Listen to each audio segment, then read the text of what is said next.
Video ini hanya untuk mereka yang punya logika. Bagi yang tidak punya logika, skip aja.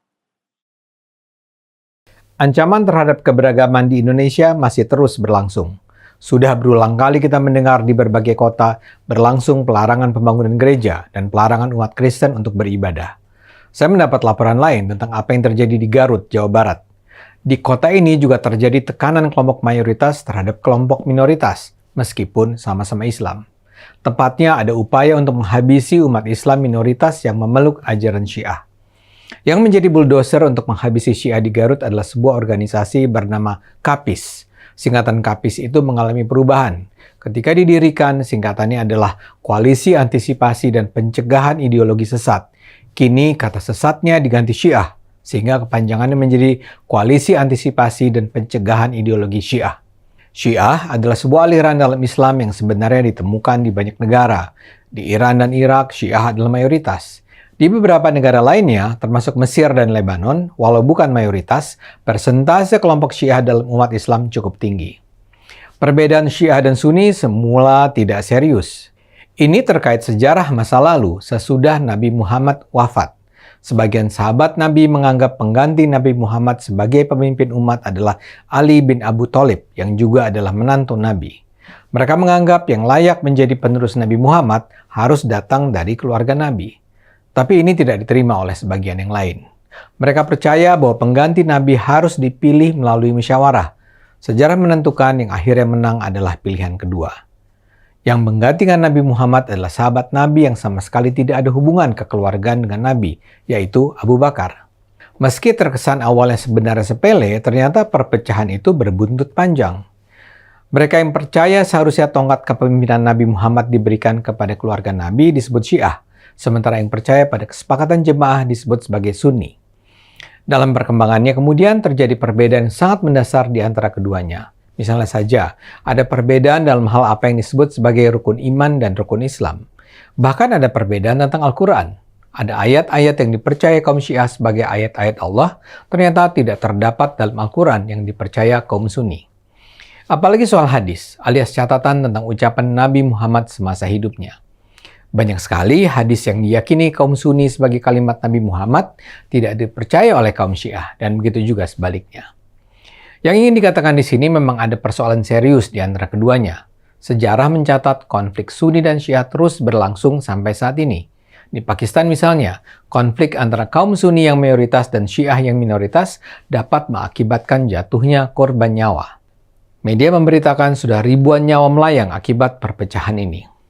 Namun, seiring dengan kemajuan peradaban negara-negara Islam, perbedaan di antara kedua aliran besar ini secara perlahan bisa didamaikan.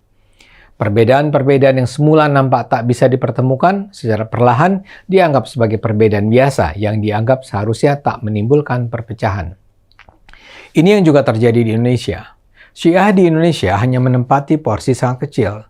Tak ada sih sebuah statistik yang pasti, tapi jumlahnya diperkirakan hanyalah sekitar 500.000 sampai 5 juta. Di Indonesia, keberadaan Syiah diakui. Bahkan Majelis Ulama Indonesia mengakui Syiah sebagai bagian sah dari Islam yang berbeda dengan sikap MUI terhadap Ahmadiyah yang dianggap sebagai aliran sesat. Tapi walau diakui secara legal, ini tidak berarti kaum Syiah di Indonesia bisa hidup tenang. Dan inilah yang terjadi di Garut. Komunitas Syiah di Indonesia sebenarnya sudah hidup damai sejak lama di kota santri tersebut. Tak ada penolakan, tak ada keberatan. Semua berjalan baik. Tapi Februari tahun lalu KAPIS berdiri. KAPIS secara intensif dan berkelanjutan melakukan langkah-langkah untuk menghabisi komunitas Syiah. Mereka gencar melakukan audiensi dengan Majelis Ulama Indonesia Garut, Departemen Agama, Kasbangpol, Kodim, Kapolres, Kejari, dan DPRD Garut. KAPIS menyatakan usaha yang mereka lakukan adalah sebuah jihad untuk mencegah penyebaran Syiah yang dianggap akan menimbulkan gesekan di antara masyarakat. Mereka juga aktif menggunakan media sosial untuk memprovokasi kebencian terhadap Syiah. Mereka berharap MUI bisa mengeluarkan fatwa yang lebih tegas yang menetapkan Syiah sebagai aliran sesat sebagaimana fatwa MUI terhadap aliran Ahmadiyah. KAPIS juga berharap pemerintah bisa mengeluarkan SKB 3 Menteri tentang penyebaran ajaran Syiah. Mereka bahkan berharap Bupati Garut bisa mengeluarkan ketetapan yang dapat membatasi perkembangan Syiah di Garut. Langkah-langkah semacam ini jelas berbahaya bagi kerukunan yang telah terjaga di Garut selama ini.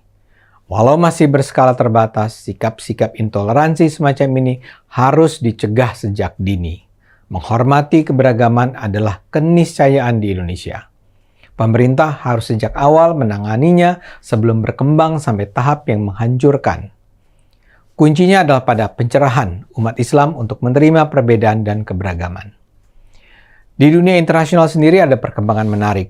Dua negara besar yang dianggap sebagai kiblat Sunni dan Syiah, yaitu Saudi Arabia dan Iran, kini juga secara perlahan membangun persahabatan setelah selama berpuluh tahun mengalami ketegangan.